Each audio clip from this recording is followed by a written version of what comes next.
मुजफ्फरपुर बाजार में जब भेटैली हां तो हमरे लेखा लइका कहता का फिर भैया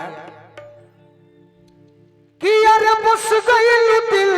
में डलल मुश्किल में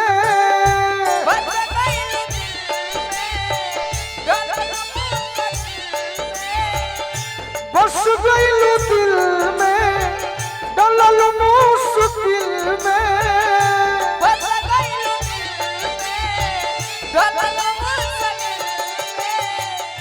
कि हमारा दिलवा के तेज धड़कना कइलू हो कि हमारा दिलवा के तेज धड़कना कइलू हो हमारा दिलवा के तेज धड़कनवा कइलू हो ऐसे बदल जाई कि अरे धनी तोहरे कारण मनवा लागत नइखे कहे तू सपनवा भइलू हो अरे धनी तोहरे कारण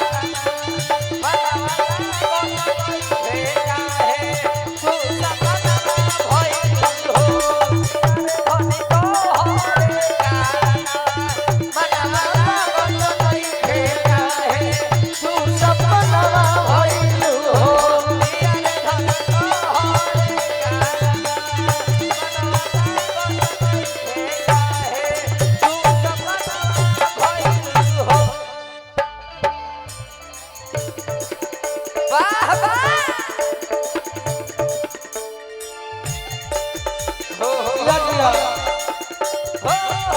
ये हमारा अंकित साउंड विक्रम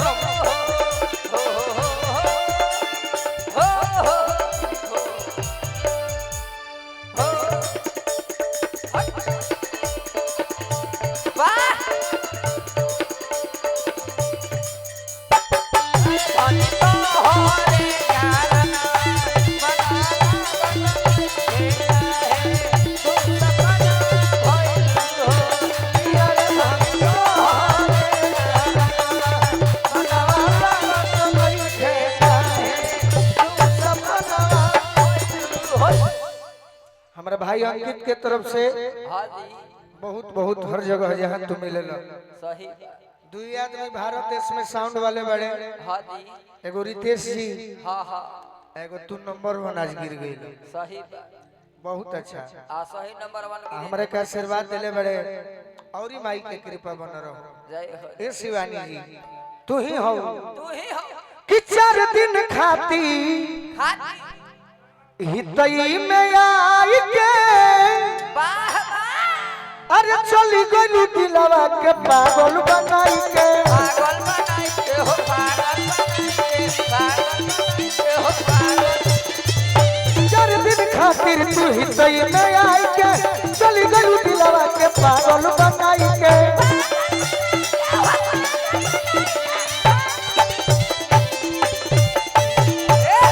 तू ही बताओ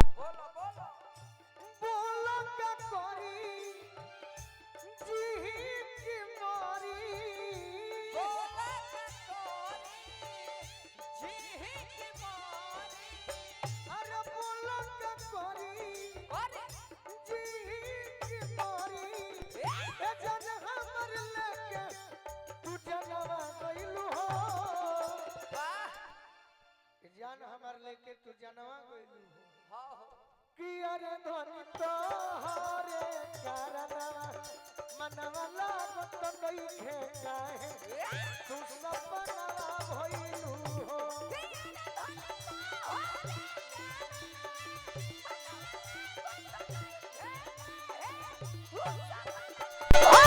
अरे धनी तोहरे कारण मनवा लागत नइखे काहे तू सपनवा भइलू हो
शिवानी को सच बात कहतनी कि जो बोले ना मिलबू हमारा होई ना सबूर हो वाह वाह अरे अपन तू गोलू के करो जग दूर हो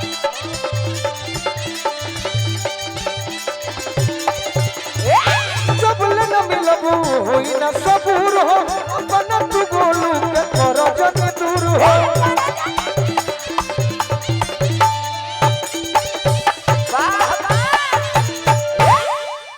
ले लो जरो लिट्टी खा लो जरो लिट्टी दिल बेकरार बा तोहरे इंतजार बा दिल बेकरार बा तोहरे इंतजार बा दिल बेकरार बा तोहरे इंतजार बा दिल बेकरार बा तोहरे इंतजार बा कि हमार आफत में डाल के परनवा गइलू हो हमारा आफत में डाल के परनवा गइल बाड़ू यही से कहतनी कि अरे धनी तोहरे करनवा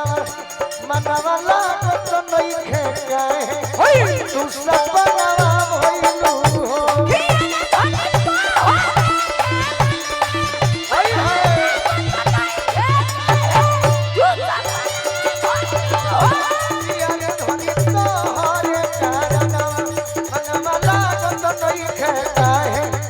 सपनवा भइलू हो अरे धन तोहरे कारणवा मनवा लागत नइखे काहे तू सपनवा भइलू हो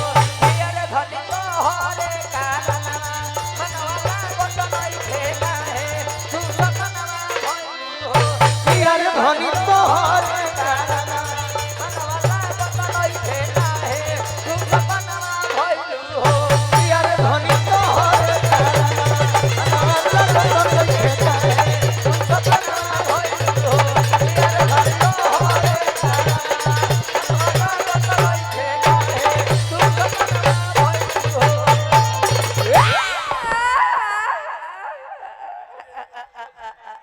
यही से कहला कि हमारा और ताकत रहनी हेने आओ पगली हम तो कहीं कि राजन छोट नानु लागल